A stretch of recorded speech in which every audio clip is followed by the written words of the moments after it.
Hello everyone, welcome back. So in today's session we are going to start with section number 165, then we'll move on to section number 164 and then we will do the section number 167. So this will be our today's target, and since they are interlinked somewhere and their references will be there in a lot of sections, so I thought why not do it first. So here comes section 165. This is given on page number 1.31 of the study material. So let's start with the section. So maximum number of directorships is given under section 165 की कितने maximum number of directorships एक director रख सकता है at a time, मतलब कितनी companies में एक डायरेक्टर बन सकता है, कितनी कंपनीज़ का एट अ टाइम. सो वो चीज़ हमें कहाँ पर लिखी हुई मिलेगी, section number 165. So section 165 of the act provides for the maximum permissible directorships that a person can hold. The provisions are as under. According to section 165 subsection 1, a person after the commencement of the Companies Act 2013 shall not hold office as a director, including any alternate directorship in more than 20 companies at the same time. So what does this mean? कि अगर section 165 subsection को पढ़ें तो उसमें लिखा हुआ है कि जब से कंपनीज़ एक्ट 2013 आया है, तब से अगर कोई भी डायरेक्टर किसी भी कंपनी में डायरेक्टर बना हुआ है तो वो at a time total 20 companies में डायरेक्टर हो सकता है. अब यहाँ पे एक चीज़ लिखी हुई है, including any alternate directorship, which means कि अगर वो किसी कंपनी में ऑल्टरनेट डायरेक्टर भी है, which is given under section 161 subsection 2, जो हम कवर करेंगे आफ्टर सम टाइम और in maybe in the next session. So उसमें क्या है, ऑल्टरनेट डायरेक्टरशिप, किसी डायरेक्टर की प्लेस पर अगर कोई डायरेक्टर अपॉइंट होता है by the board of directors for some time, तो उस केस में क्या होता है, वो भी डायरेक्टर ही माना जाएगा. अगर आप किसी ऑल्टरनेट डायरेक्टर की हैसियत से भी किसी भी कंपनी में अपॉइंट हुए हो, तब भी वो इन 20 की लिमिट में काउंट होगा कि आप डायरेक्टर हो. ठीक है, यहाँ तक क्लियर होगा I hope.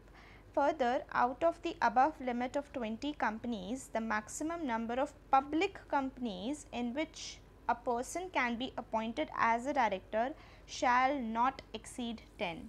What does it mean? It means कि जो आपकी 20 की लिमिट है उसके अंदर भी उन्होंने बाइफर्केशन कर दिया कि अगर आप किसी पब्लिक कंपनी के अंदर डायरेक्टर बनते हो तो वो भी पब्लिक कंपनीज़ में डायरेक्टर कितनी कंपनीज़ में बन सकते हो, कितनी पब्लिक कंपनीज़ में आप एट अ टाइम डायरेक्टर रह सकते हो, मैक्सिमम 10 से ज़्यादा पब्लिक कंपनीज़ में आप डायरेक्टरशिप होल्ड नहीं कर सकते, इवन तो आपकी 20 की लिमिट अभी तक कंप्लीट नहीं हुई है.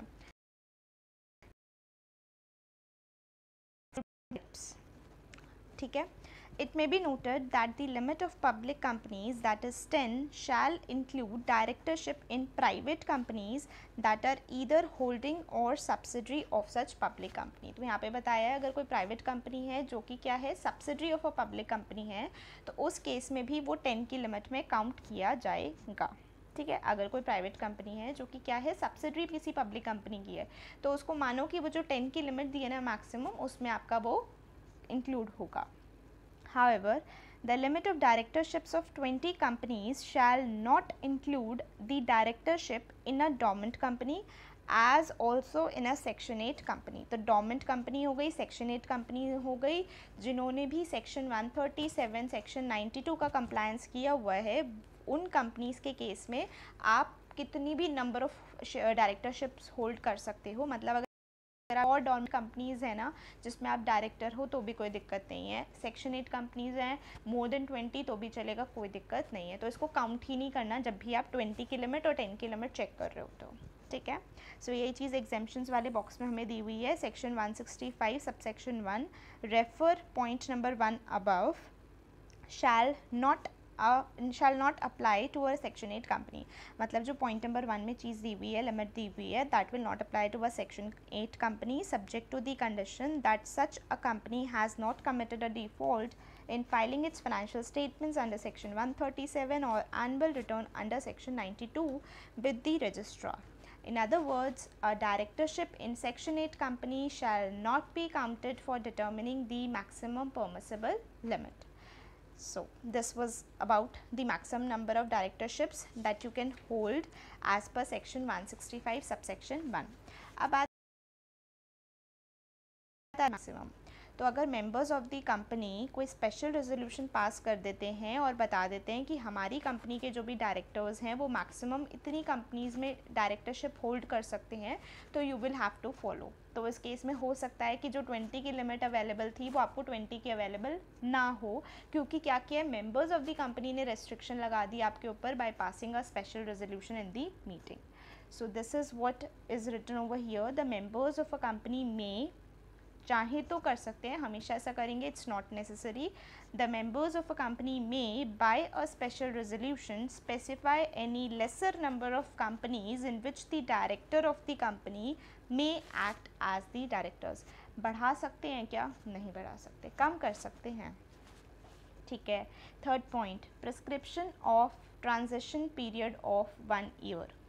Immediately before the commencement of the Companies Act 2013, that is before 1st of April 2014, if a person was holding the office as director in more than companies than the specified limits, so उसको क्या करना पड़ेगा, 1 साल का उसको time दिया है, that is by 31st of March 2015 आपको चूज़ करना है नंबर ऑफ़ कंपनीज़ जो भी आपकी लिमिट्स में कंप्लाई कर जाए, जो आपकी लिमिट्स को कंप्लाई कर जाए. ठीक है. In which he wishes to continue to hold the office of a director. ठीक है. तो इसमें क्या बोल रहे हैं कि देखो, इसमें जो हमने पेज नंबर 1.31 पे स्टार्टिंग में पढ़ा था, वहाँ पर लिखा था according to section 165 subsection 1 a person after the commencement of the companies act 2013. तो उसके बाद के लिए बताई हुई लिमिट्स. तो इसमें ये चीज़ बोला कि आप क्या था, आप ऑलरेडी डायरेक्टर थे किसी भी कंपनी में. ठीक है. 1 अप्रैल 2014 जब से ये कंपनीज एक्ट 2013 की कंप्लायंस की रिक्वायरमेंट हुई, उससे पहले आप ऑलरेडी काफ़ी कंपनीज़ में डायरेक्टर्स थे, मतलब 20 से भी ज़्यादा थे, या फिर पब्लिक कंपनी का केस बोलो तो 10 से भी ज़्यादा में थे सपोज़. तो उस केस में आपको एक टाइम दिया कि आपके पास 1 साल का टाइम है. आप क्या कर सकते हो, 1 साल के अंदर आप चूज़ कर लो कि आप कौन सी कंपनीज़ के अंदर डायरेक्टरशिप होल्ड करना चाहते हो. That should not exceed the specified limit which is mentioned in section 165 subsection 1. ठीक है. फिर आपको क्या करना पड़ेगा, आपको रेजिग्नेशन देना पड़ेगा उन कंपनीज़ में से जिसको भी आपने उन स्पेसिफाइड लिमिट के अंदर काउंट नहीं किया है. तो आप उस कंपनी से रिज़ाइन कर दो. अब इस चीज़ को आपको, जो आपकी चॉइस है कि आपको कौन सी कंपनी सिलेक्ट करनी है कौन सी नहीं करनी, that choice you have to intimate to the jurisdictional registrar. ठीक है. और जिस भी कंपनी में आप डायरेक्टर थे उस कंपनी को भी इन्फॉर्म करोगे कि ये मेरी चॉइस है, मैं इन कंपनीज़ में डायरेक्टरशिप कंटिन्यू करना चाहता हूँ और इसमें मैं रिज़ाइन कर रहा हूँ. तो क्या चीज़ बोली हुई है, immediately before the commencement of the companies act 2013, that is before 1st of April 2014, if a person in more companies than the specified limits, he was required by 1 year, that is by 31st of March 2015, to choose not more than the specified limit of companies. कम करना चाहते हो कम कर सकते हो, बढ़ा नहीं सकते, up to the limit भी रख सकते हो. तो इसमें लिखा है choose not more than the specified limit of companies in which he wished to continue to hold the office of director. Resign his office as a director in the other remaining companies and intimate the choice made by him to each of the companies in which he was a director and to the jurisdictional registrar as well. So ये सारी चीज़ें कहाँ दी हुई हैं, section 165 subsection 3 में दी हुई हैं. Any resignation so made was to become effective immediately on the dispatch thereof to the company concerned. जैसे ही आपने अपना रेजिग्नेशन भेजा, वो जिस टाइम भेज दिया उसी टाइम से माना जाएगा कि आपने क्या कर दिया है, रिज़ाइन कर दिया है. क्यों ऐसा बोला कि इमिडिएटली उसी दिन से, मतलब इन्होंने बता दिया कि with effect from which date आप माने जाओगे कि आपने क्या किया, रिज़ाइन कर दिया, और मतलब आपने कंप्लायंस कर दिया किस दिन से. तो ये बताना इसलिए ज़रूरी था कि अगर सपोज़ डायरेक्टर ने रेजिग्नेशन दे दिया लेकिन वो कंपनी को रिसीव नहीं हो तो, और 31 मार्च 2015 भी चला गया, तो क्या माना जाएगा कि उसने कॉन्ट्रावेंशन किया है सेक्शन 165 सबसेक्शन 3 का? नो, क्योंकि यहाँ पर लिखा है कि जिस दिन आपने डिस्पैच कर दिया उसी टाइम मान लेंगे कि आपने कंप्लायंस कर दिया है, आपका रेजिग्नेशन इफेक्टिव हो गया है. After dispatching the resignation of his office as a director या फिर non or after the completion of the transition period of 1 year, that is after 31st March 2015, whichever was earlier. जिसमें क्या लिखा है, after dispatching the resignation of his office as a director या फिर non executive director or after the completion of the transition period of 1 year. मतलब जब resignation dispatch कर दिया वो, या फिर आपका ट्रांजिशन पीरियड जो 31 मार्च 2015 को एक्सपायर हो रहा था वो कंप्लीट हो गया, whichever was earlier, no such person would act as the director in more than the specified number of companies. So basic सी बात लिखी, अगर आपने रेजिग्नेशन कर दिया तो आज के दिन से ही माना जाएगा ना कि आप उस कंपनी में डायरेक्टरशिप होल्ड नहीं कर रहे, तो आपकी कंप्लायंस हो गया सेक्शन 165 सबसेक्शन 1 का, ठीक है, या 3 का कह लो, क्योंकि इसमें ट्रांजिशन की बात की है. और अगर उसने जो उसका ट्रांजिशन पीरियड आपको अलॉट हुआ था, जितना आपको टाइम मिला था, वो पीरियड एक्सपायर हो गया, तो उस दिन के बाद से भी आप डायरेक्टर नहीं रह पाओगे उन कंपनीज़ में जहाँ पर आप नहीं बन सकते थे because of the limit. In other words, after the completion of transition period of 1 year on 31st March 2015, no person is permitted to hold more directorships than the maximum specified. उससे ज़्यादा आप नहीं रख सकते जब transition period ख़त्म हो गया या आपने resign कर दिया, whichever is earlier. नेक्स्ट हमारे पास आ जाता है पनिशमेंट फॉर कॉन्ट्रावेंशन, जहाँ पर बताया अगर आपने प्रोविजंस को कंप्लाई नहीं किया, कॉन्ट्रावेंशन कर दिया, तो आपको पनिशमेंट मिलेगी. ये कौन से सेक्शन में लिखा है, section 165 subsection 6. If a person accepts an appointment as a director in contravention of section 165 subsection 1, that is holding directorship of more than 20 companies or more than 10 public companies subject to the exemptions if any, मतलब dormant company और section 8 companies who have complied with section 137 and section 92. तो उसमें तो आपको बाद में भी कोई प्रॉब्लम नहीं है, पहले भी कोई प्रॉब्लम नहीं है, आप रखो जितनी मर्जी आपको डायरेक्टरशिप्स रखनी है. उनको छोड़कर अगर आपने लिमिट को क्रॉस किया तो वो लाइबल हो जाएगा person to a penalty of ₹5,000 for every day after the first during which such contravention continues. Resign कर दिया लेकिन फिर भी डायरेक्टरशिप होल्ड कर पा रहे हो, या फिर पीरियड ट्रांजेक्शन वाला ख़त्म हो गया फिर भी डायरेक्टरशिप होल्ड कर रहे हो, तो उस केस में कॉन्ट्रावेंशन हो गई, तो कॉन्ट्रावेंशन की वजह से 5,000 रुपये की पर डे के हिसाब से पेनल्टी लगा दी जाएगी till the contravention continues.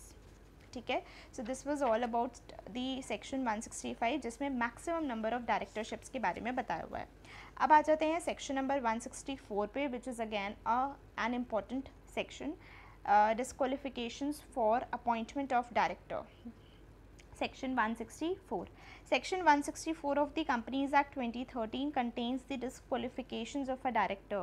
A person shall not be eligible for appointment as a director of a company if he suffers from any of the specified disqualifications which we are going to read. As such, the law, I got to move the page, sorry, 1.29 is the page, okay. So as such, the law does not specify any professional or educational qualifications of a director or requires him to hold the requisite number of qualification shares. So इसमें बोला law में ऐसी कोई specification नहीं है कि आप इतने पढ़े लिखे होने चाहिए हो या ये प्रोफेशनल डिग्री आपके पास होनी चाहिए तभी आप डायरेक्टर बन सकते हो, ऐसा कुछ नहीं लिखा.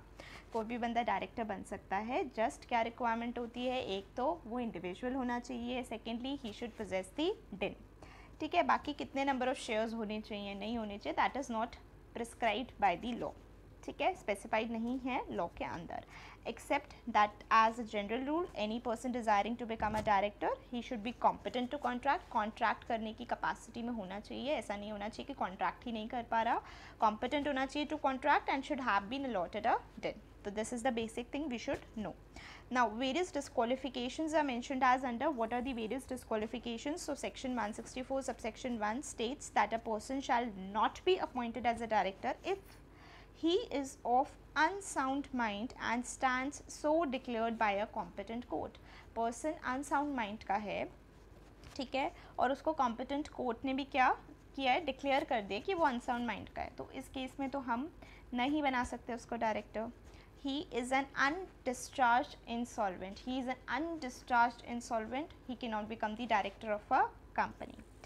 He has applied to be adjudicated as an insolvent and his application is pending. उसको एडजुडिकेशन के लिए अप्लाई कर दिया गया है कि वो इंसॉल्वेंट है और उसकी एप्लीकेशन क्या है, पेंडिंग है, अभी भी एप्लीकेशन पेंडिंग है, तब भी he will be disqualified. He has been convicted by a court of any offence whether involving moral turpitude or otherwise. उसको कोर्ट ने कॉन्विक्ट किया है किसी ऑफेंस के लिए और उसको इम्प्रिजनमेंट भी की सज़ा सुनाई गई है. कितने टाइम के लिए? More than equal to 6 months. अगर 6 मंथ्स से कम की सज़ा सुनाई होती तो क्या यहाँ पर कवर होता? नहीं. तो उस केस में वो डिस्क्वालीफाइड नहीं माना जाता अगर लेस दैन 6 मंथ्स की सज़ा सुनाई गई है. ठीक है. सो अगर किसी कोर्ट ने उस बंदे को कॉन्विक्ट किया है फॉर एनी ऑफेंस जिसमें मॉरल टर्पिट्यूड था, नहीं था, उससे कोई फ़र्क नहीं पड़ता. मतलब बहुत बड़ा गुनाह किया था, नहीं किया था, कोई फ़र्क नहीं पड़ता, कैसा भी गुनाह हो. लेकिन उसको सज़ा कितने टाइम की मिली थी? More than equal to 6 months की. एंड उस सेंटेंस से, मतलब जिस दिन उसको सज़ा सुनाई थी उस दिन से अभी तक 5 ईयर्स का टाइम पीरियड लैप्स नहीं हुआ. मतलब सज़ा मिली थी more than equal to 6 months की, कोई बात नहीं, प्रॉब्लम नहीं है. उस टाइम तो आप डायरेक्टर नहीं बन सकते जब आपको सज़ा मिली. और साथ ही साथ उस डेट ऑफ सेंटेंस की जैसे ही date of expiry of the sentence हुआ है, मतलब 6 महीने बीते हैं, उसके बाद 6 महीने या जितने भी महीने की सज़ा मिली थी वो उसके ख़त्म होने के बाद आपके 5 साल कंप्लीट नहीं हुए हैं, 5 साल कंप्लीट हो जाएंगे, उसके बाद आप एलिजिबल हो सकते हो डायरेक्टरशिप के लिए. लेकिन अगर आपको इम्प्रिजनमेंट हुई थी 7 साल या 7 साल से ज़्यादा की, तो फिर तो आप कभी भी डायरेक्टर नहीं बन पाओगे किसी भी कंपनी के अंदर. तो 6 महीने या 6 महीने से ज़्यादा की सज़ा मिली थी, कोई बात नहीं, लेकिन 7 साल या 7 साल से ज़्यादा की सज़ा नहीं होनी चाहिए. तो basically more than equal to 6 months, but it should not be more than 7 years और it should not be equal to और more than 7 years. Otherwise you won't be able to become a director in any company any time. आप eligible ही नहीं रहोगे. ठीक है, एक तो ये चीज़. दूसरा, अगर 6 महीने से ज़्यादा की सज़ा मिली थी या 6 महीने की सज़ा मिली थी और जैसी वो सज़ा कंप्लीट हुई उसके बाद 5 साल बीत चुके हैं, तो भी आप एलिजिबल हो जाओगे. An order disqualifying him for appointment as a director has been passed by a court or tribunal and the order is in force. आपको अपॉइंट करने के लिए ही डिस्क्वालीफाई कर दिया गया है और ये डिस्क्वालिफिकेशन हुई है बिकॉज ऑफ द ऑर्डर.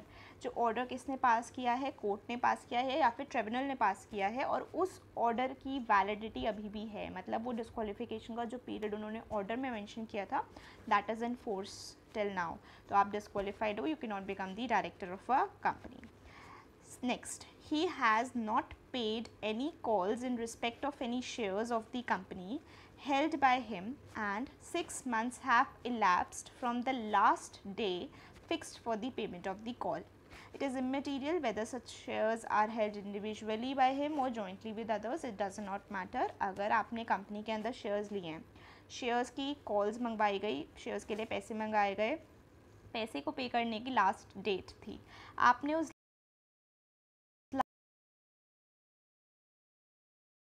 दिन से 6 महीने का टाइम बीत चुका है और अभी भी पेमेंट नहीं किया, तो उस केस में क्या होगा? आप डिस्क्वालीफाइड हो जाओगे. अब आप ये नहीं कह सकते कि मैंने शेयर्स जॉइंटली होल्ड कर रखे तो उस बंदी की इस बार पे करने की लाइबिलिटी थी तो उसने नहीं करी, तो मैं कैसे डिस्क्वालीफाइड? नहीं. चाहे आपने शेयर्स इंडिविजुअली होल्ड किए थे, जॉइंटली होल्ड करे थे, इट डज़ नॉट मैटर, आप डिस्क्वालीफाइड हो जाओगे अगर आपने जिस दिन लास्ट डे तक आपको कॉल्स पे करनी थी आपने नहीं की और 6 महीने बीत गए अभी तक नहीं की. ठीक है. Next, he has been convicted of the offence of dealing with related party transactions under section 188. Section 188 deals with the related party transactions, जहाँ पर आपने अगर उस सेक्शन का कंप्लायंस ना करी, कोई कॉन्ट्रावेंशन करी, ठीक है, और उस ऑफेंस के लिए आपको कॉन्विक्ट किया गया है, तो आप उस सेक्शन में कॉन्ट्रावेंशन हुई, कॉन्विक्ट हुए, तो आपको अगर कॉन्विक्ट किया गया है किसी ऐसे ऑफेंस के लिए जो कि किस वजह से है, dealing with the related party transactions under section 188 at any time during preceding 5 years. पिछले 5 सालों में पिछले 5 सालों में, जब भी आपका अपॉइंटमेंट की बात हो रही है, उससे जब भी पिछले 5 सालों में अगर कोई भी ऐसी ट्रांजैक्शन के लिए आपको कॉन्विक्ट किया गया है किसी ऑफेंस के लिए, तो उस केस में आप डायरेक्टर नहीं बन सकते। Next point, he has not complied with section 152 subsection 3 which requires a director to have a DIN। ये तो बहुत बेसिक सी चीज़ थी जो हमें पता ही थी कि डायरेक्टर के पास अगर DIN ही नहीं है तो वो डायरेक्टर नहीं बन सकता, डिस्क्वालीफाइड हो गया। तो ये कौन से सेक्शन में भी लिखा है, सेक्शन 164 में।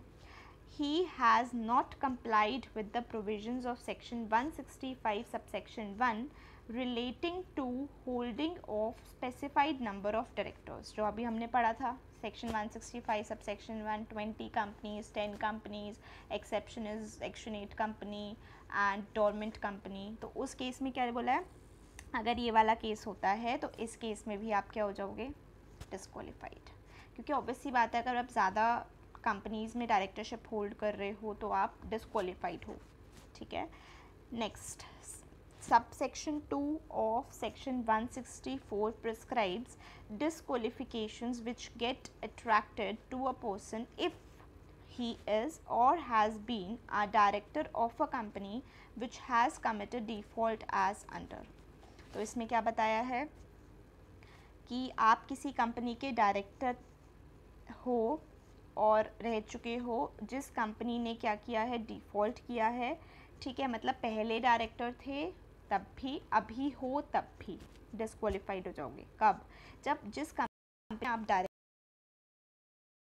फाइनेंशियल स्टेटमेंट्स या फिर एनुअल रिटर्न्स को कंटिन्यूसली 3 फाइनेंशियल ईयर्स के लिए फाइल ही नहीं किया है, या फिर उसकी कंपनी ने डिपॉजिट्स एक्सेप्ट किए थे, ठीक है, लेकिन उनको रीपे नहीं किया, उन डिपॉजिट्स पर जो इंटरेस्ट देना था वो रीपे नहीं किया, या फिर उसको डिबेंचर्स रिडीम करने थे ड्यू डेट तक, उसने नहीं किए, और उन पर जो इंटरेस्ट पे करना था वो भी नहीं किया, या फिर डिविडेंड डिक्लेयर किया था पर उस डिविडेंड को डिक्लेयर ही कर दिया, बस पे नहीं किया।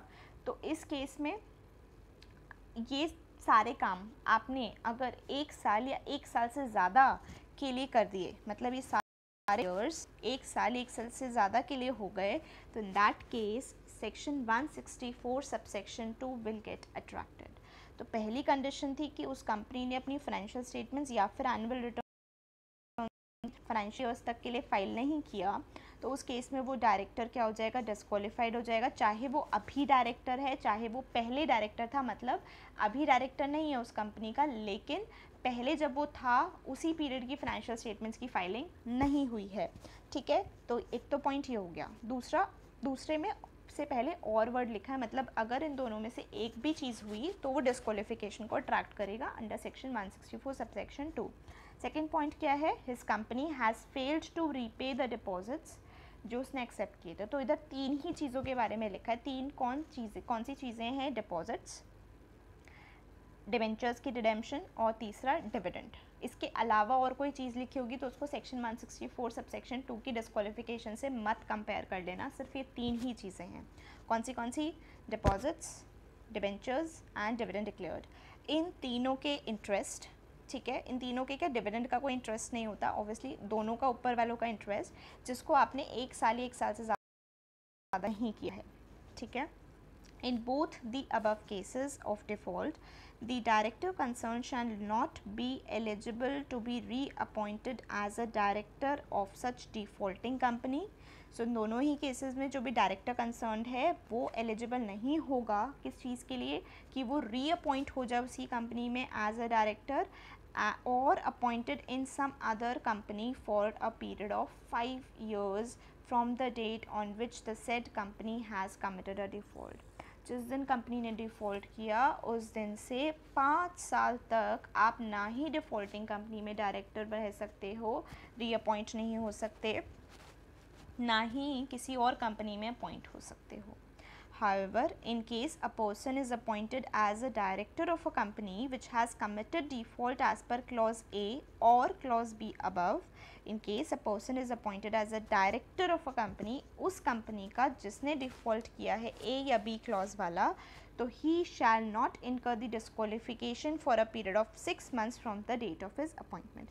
डायरेक्टर का अभी अभी अपॉइंटमेंट हुआ, ठीक है, डायरेक्टर का अभी अभी अपॉइंटमेंट हुआ और 3 महीने में पता चलता है कि 3 साल वाला पीरियड हो गया, मतलब 3 साल हो गए, 3 कॉन्टीन्यूस फाइनेंशियल ईयर्स हो गए और अभी तक फाइनेंशियल स्टेटमेंट्स या एनुअल रिटर्न फाइल नहीं की गई थी, या फिर 1 साल जस्ट उसके अपॉइंट होने के 1 महीने बाद ही 1 साल हो गया, तो उस केस में क्या होगा, जो नया डायरेक्टर आया है उसको 6 मंथ्स का टाइम दिया है कि आपकी जिस दिन अपॉइंटमेंट हुई थी उस दिन से 6 मंथ्स तक आपकी डिस्क्वालिफिकेशन नहीं होगी।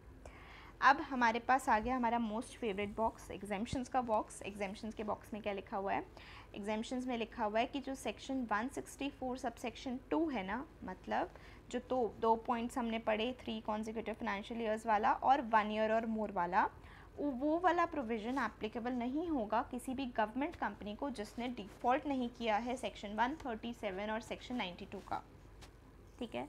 तो 164 सबसेक्शन 1 के लिए कोई एग्जेम्पशन नहीं दी है गवर्नमेंट कंपनी को, सिर्फ 164 सबसेक्शन 2 के लिए दी है, ठीक है, इस चीज़ को ध्यान रखना। According to section 164 subsection 3, a private company not being a subsidiary of a public company, कोई भी प्राइवेट कंपनी जो किसी पब्लिक कंपनी की सब्सिडरी नहीं है उसके लिए ये सेक्शन 163 है।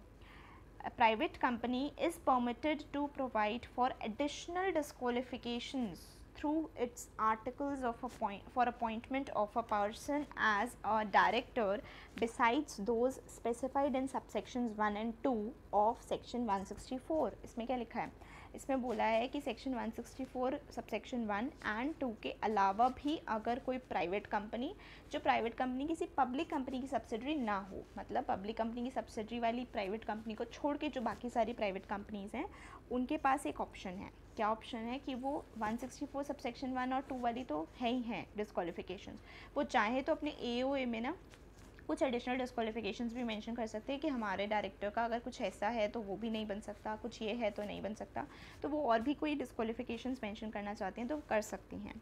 Thus, it may specify certain qualifications like a graduate shall only be the director or the prospective director should not hold certain number of qualification, should hold certain number of qualification shares। तो ऐसी कुछ वो requirement डाल सकते हैं कि जो हमारा डायरेक्टर बनने वाला है उसके पास एटलीस्ट इतने शेयर्स तो होने चाहिए तभी हम उसको डायरेक्टर बनाएंगे, या फिर उसने लिख दिया कि एटलीस्ट उसके पास ये क्वालिफिकेशन डिग्री तो होनी चाहिए तभी हम उसको डायरेक्टर बनाएंगे, तो वो ऐसा कर सकते हैं, ठीक है।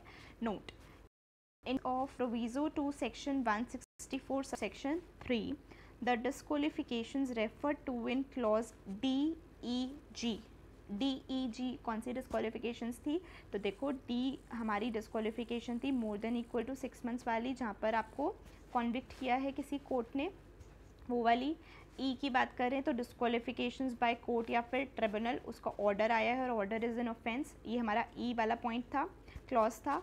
जी की बात करें तो सेक्शन 188 का कॉन्ट्रावेंशन वाला पॉइंट था। तो अगर सेक्शन 164 सबसेक्शन 1 के क्लॉज नंबर DEG की डिस्क्वालिफिकेशंस को अगर देखें तो प्रोविज़ो के रेफरेंस में वो कंटिन्यू करेंगी to apply even if the appeal और petition has been filed against the order और कन्विक्शन और डिस्क्वालिफिकेशन। तो सिंस ये तीनों ही हमारे कॉन्विक्शन से रिलेटेड क्लॉजेस थे, तो इसमें एक चीज़ लिख दी कि अगर इनके अगेंस्ट में कोई अपील पिटिशन भी फाइल हो गई ना तो भी कोई फ़र्क नहीं पड़ता, तब भी वो हमारी अप्लाई होंगी और आप डिस्क्वालिफाइड ही रहोगे, तब तक डिसीजन नहीं आ जाता। Next, disqualification as prescribed by section 217 subsection 6(2). Section 217 relates to a company which is under investigation. In case any director of such a company has been convicted of an offence under section 217, the director shall be deemed to have vacated his office on and from the date on which he is so convicted. On such vacation of office, he shall be disqualified from holding an office of any company. अगर कोई भी disqualification हो जाती है because of section 217, जो होता है कि अगर कंपनी के ऊपर इन्वेस्टिगेशन हो रही है तो उस केस में जो भी डायरेक्टर है जिसको कॉन्विक्ट किया गया है किसी ऑफेंस के लिए सेक्शन 217 के हिसाब से, तो वो बंदे का ऑफिस वेकेट हो जाएगा और साथ ही साथ वो डिस्क्वालिफाइड है, वो किसी भी कंपनी में डायरेक्टरशिप होल्ड नहीं कर पाएगा। So this was all about section number 164, disqualifications for the appointment of director. Now we will move on to section number 167, which is given on page number 1.46.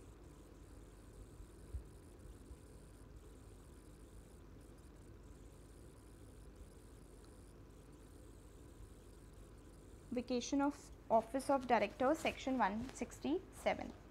This is also important. Section 167 of the act detailing out as to when the office of a director shall become vacant. As soon as any such event occurs, the director is required to demit the office of the director of a company. These provisions are given as under. So first, according to section 167 subsection 1, the office of a director shall become vacant in case he incurs any disqualification specified in section 164. So see, they are interrelated. That is why it is important that we should know what is section 164 first, and then we should study section 167. So अगर कोई भी disqualification, जो हमने इतनी सारी disqualifications अभी section 164 में पढ़ी, उसमें से कोई भी हो जाती है तो उस केस में क्या हो जाएगा, vacation of office हो जाएगा as per section 167. ठीक है, फिर लिखा हुआ है however if he incurs any disqualification under section 164 subsection 2, जो हमने फाइनेंशियल स्टेटमेंट्स और एनुअल रिटर्न की फाइलिंग से रिलेटेड पढ़ा था, या फिर आपने कोई भी डिफ़ॉल्ट किया है इन पेमेंट ऑफ 3 चीज़ों का, डिपॉजिट्स, आपके जो भी डिक्लेयर्ड डिविडेंड है, या फिर आपके कोई भी डिबेंचर्स रिडीम होने थे और उन पर इंटरेस्ट, तो ये सारे 1 ईयर और मोर से ज़्यादा का. सो 164 सबसेक्शन 2 का कोई डिस्क्वालिफिकेशन हुआ है तो the office of the director shall become vacant in all the companies except the company which is in default under that subsection. So उस कंपनी में जिसने डिफ़ॉल्ट किया उसमें डिस्क्वालिफिकेशन तो हो गया, आप डिस्क्वालीफाइड हो, लेकिन आप वेकेंट नहीं हो करोगे, मतलब ऑफिस उस टाइम पर आपको वेकेंट नहीं करना है, आप किसी और बाकी सारी कंपनीज़ में जहाँ पे भी डायरेक्टर थे वहाँ पर वैकेंसी हो जाएगी उस कंपनी को छोड़कर. Second, he absence himself from all the meetings of the board of directors held during a period of 12 months. मतलब आपने कोई भी मीटिंग पूरे 12 महीने में जितनी भी मीटिंग्स हुई, आप मीटिंग अटेंड ही नहीं कर रहे हो, ना ही वीडियो कॉन्फ्रेंसिंग के थ्रू, ना ही किसी अदर ऑडियो विजुअल मीन्स के थ्रू, और 12 महीने में एक भी मीटिंग अटेंड नहीं करी, चाहे फिर आपने लीव ऑफ एब्सेंस की परमिशन ली है नहीं ली है उससे कोई फ़र्क नहीं पड़ता, 12 महीने में एक भी मीटिंग अटेंड नहीं करी, you have to vacate your office. Section 167 लग जाता है. ये मीटिंग जो पॉइंट है ये हमारा चैप्टर नंबर 3 के अंदर आएगा. इस स्टडी मटेरियल के अकॉर्डिंग चैप्टर नंबर 3 है जिसके अंदर मीटिंग से रिलेटेड, बोर्ड मीटिंग से रिलेटेड प्रोविजंस दे रखे हैं. तो उसमें ये चीज़ लिखी हुई है, अगर वो एब्सेंट कर लेता है अपने आप को from all the meetings of the board of directors held during the period of 12 months with और without seeking any approval any leave of absence of the board, तो उस केस में वेकेशन ऑफ ऑफिस हो जाएगा as per section 167 subsection 1. Clear. Third point, he acts in contravention of the provisions of section 184 relating to entering into the contracts or arrangements in which he is directly or indirectly interested. So section 184 किस चीज़ का होता है, disclosure of interest. Directors को अपना interest disclose करना पड़ता है कि वो कौन सी ट्रांजैक्शंस में या कौन सी एंटिटीज़ में इंटरेस्टेड हैं, रिलेटेड टू हैं, उसकी भी हम पढ़ेंगे, पूरा सेक्शन डिटेल में आएगा. तो अगर उस सेक्शन की आपने कोई कॉन्ट्रावेंशन कर दी है तो उस केस में क्या होगा, उस केस में भी आपका वेकेशन ऑफ ऑफिस हो जाएगा. आप सेक्शन को फॉलो कर रहे हो, इंटरेस्टेड डायरेक्टर हो, फिर भी सेक्शन का फॉलो करते हो, अप्लायंसेस करते हो, तो कॉन्ट्रावेंशन करते ही वेकेशन ऑफ ऑफिस हो जाएगा. Next, he fails to disclose his interest in any contract और arrangement in which he is directly और indirectly interested in contravention of the provisions of section 184. तो उसने कुछ कॉन्ट्रावेंशन वाला काम कर दिया जिसमें कॉन्ट्रैक्ट और अरेंजमेंट में एंटर हो रहे थे, वो तो हमारा सी पॉइंट हो गया. डी पॉइंट है उसने डिस्क्लोज ही नहीं करा अपना इंटरेस्ट, ठीक है, तो इस वजह से आपका वेकेशन ऑफ ऑफिस हो सकता है. E point, he becomes disqualified by an order of a court और ट्रिब्यूनल. वो डिस्क्वालीफाइड हो गया क्यों, क्योंकि कोर्ट या ट्रिब्यूनल ने कोई ऑर्डर पास कर दिया, कोर्ट ट्रिब्यूनल ने ऑर्डर पास कर दिया, डिस्क्वालीफाइड हो गया तो he can not become the he has to vacate the office. he is convicted by a court of any offence whether involving moral turpitude or otherwise and sentenced to the imprisonment of for 6 months or more. Provision है जो हमने disqualification में पढ़ा था, same चीज़ यहाँ पर भी vacation भी हो जाएगा इस केस में, ठीक है. The office shall not be vacated by the director in case of orders referred to in clauses E and F. E और F के केस में आपका वेकेशन नहीं होगा कब तक? For 30 days from the date of conviction और order of disqualification. जिस दिन डिस्क्वालिफिकेशन का कॉन्विक्शन हुआ या ऑर्डर पास हुआ उस दिन से 30 डेज तक आपका वेकेशन ऑफ ऑफिस नहीं होगा. जहाँ पर अपील या पिटिशन प्रेफर की गई थी with in 30 days as opposed against the conviction resulting in sentence or order until expiry of 7 days from the date on which such appeal or petition is disposed of. तो basically आपको disqualify किया because of ई और F वाला clause and आपने उसके against appeal या petition file कर दी 30 days के अंदर अंदर, ठीक है. तो उस केस में आपका वेकेशन ऑफ ऑफिस नहीं होगा 30 डेज़ तक, ठीक है, until expiry of 7 days from the date on which such appeal or petition is disposed of. और फिर अपील और पिटिशन डिस्पोज ऑफ हो जाती है और फिर डिस्क्वालिफिकेशन हो जाता है, वेकेशन हो जाता है, मतलब डिस्क्वालिफिकेशन अट्रैक्ट हो गया, अपील में डिसीजन ये आया तो उसके बाद भी आपको 7 डेज़ का टाइम दिया जाता है, ठीक है. और वेयर एनी फर्दर अपील और petition is preferred against the order और sentence within 7 days until such further appeal और petition is dispose of. So यहाँ पर एक चीज़ बोली हुई है, पहले 30 डेज़ का टाइम देंगे. क्यों 30 डेज़ का टाइम? क्योंकि आपके पास 30 डेज़ का टाइम होता है टू फाइल दी अपील और petition against the order of conviction by court और ट्रिब्यूनल, जो हमने ई और एफ में पढ़ा.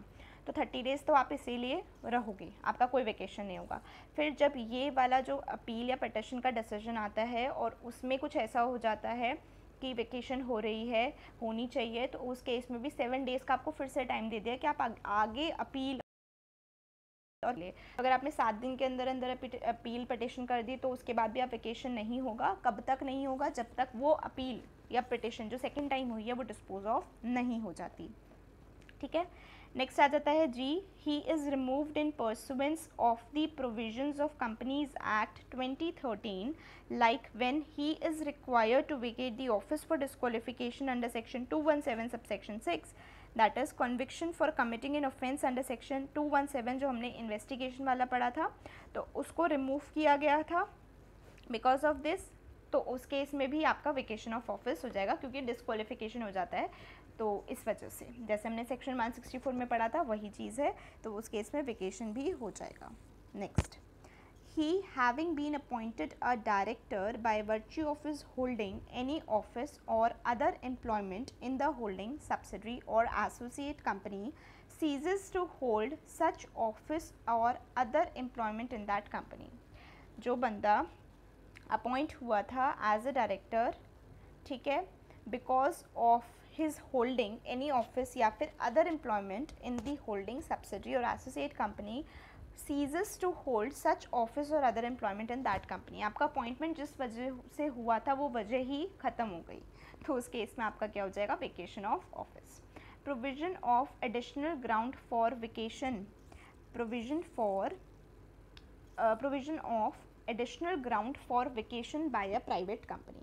According to section 167 subsection 4, a private company may provide any other ground for vacation of office of a director in addition to those specified above through its article. So जैसे section 164 subsection 3 था ना, additional grounds आप रख सकते हो अगर आप एक private company हो, तो वही चीज़ benefit दे दिया किसको? सेक्शन 167 सबसेक्शन 4 के थ्रू भी किसी प्राइवेट कंपनी को, कि वो अपने आर्टिकल्स में मेंशन करके कुछ और भी कहती है कि इस केस में भी वेकेशन हो जाएगा तो हो जाएगा. Next, punishment. Section 167 subsection 2 prescribes punishment in case of contravention. Thus, if a person functions as a director even when he knows that the office of a director held by him has become vacant on account of any of the disqualifications specified in section 167 subsection 1, he shall be punishable with the imprisonment up to 1 year or with maximum imprisonment बता रखी है up to 1 year और minimum fine और word लिखा है 1 lakh which is extendable to 5 lakhs और both. मतलब या तो मैक्सिमम 1 ईयर की इम्प्रिजनमेंट या फिर minimum fine 1 lakh maximum 5 lakh और बोथ, या तो दोनों। तो ये पनिशमेंट्स हो गई उस डायरेक्टर के लिए जिसको पता है कि उसका वेकेशन ऑफ ऑफिस हो गया फिर भी वो वेकेट नहीं कर रहा। ठीक है, next, all the directors vacating the office, section 167 subsection 3 mentions about the eventuality when all the directors of a company vacate their offices under any of the disqualifications specified in section 167 subsection 1. In that case, the promoter or in his absence, the central government shall appoint the required number of directors who shall hold the office till the directors are appointed by the company in the general meeting. So यहाँ क्या बोला है, अगर suppose सारे के सारे directors का section 167 subsection 1 की वजह से कोई डिस्क्वालिफिकेशन हो जाता है, सभी ने कोई भी डिस्क्वालिफिकेशन अट्रैक्ट कर दी, तो उस केस में क्या होगा, उस केस में प्रमोटर नहीं है तो सेंट्रल गवर्नमेंट, इन दोनों को बोला कि आप क्या करो, रिक्वायर्ड नंबर ऑफ डायरेक्टर्स को अपॉइंट कर दो। रिक्वायर्ड नंबर ऑफ डायरेक्टर्स का मतलब हो गया मिनिमम नंबर ऑफ डायरेक्टर्स, जो हमने सेक्शन 149 सबसेक्शन 1 में पढ़ा था, which was given in part 1 of these series. था सेक्शन 149 सबसेक्शन 1 में क्या पढ़ा था, हमने पढ़ा था पब्लिक कंपनी के केस में 3, प्राइवेट कंपनी के केस में 2, ओपीसी के केस में 1। तो उन कंपनीज में जितने मिनिमम रिक्वायर्ड हैं आप उतने मिनिमम अपॉइंट कर दो। Who shall hold the office till the directors are appointed by the company in the general meeting, जब तक कंपनी की जनरल मीटिंग में अपॉइंटमेंट नहीं होता तब तक वो लोग ऑफिस होल्ड करेंगे। तो उनका टेन्योर भी बता दिया कि तभी तक होगा जब तक नए डायरेक्टर्स का अपॉइंटमेंट नहीं हो जाता। ठीक है, तो this was all about section number 165, 164, 167. I hope you enjoyed this session, and if you like it, give it a thumbs up, and do subscribe to my channel for more such content. Thanks a lot. Bye bye.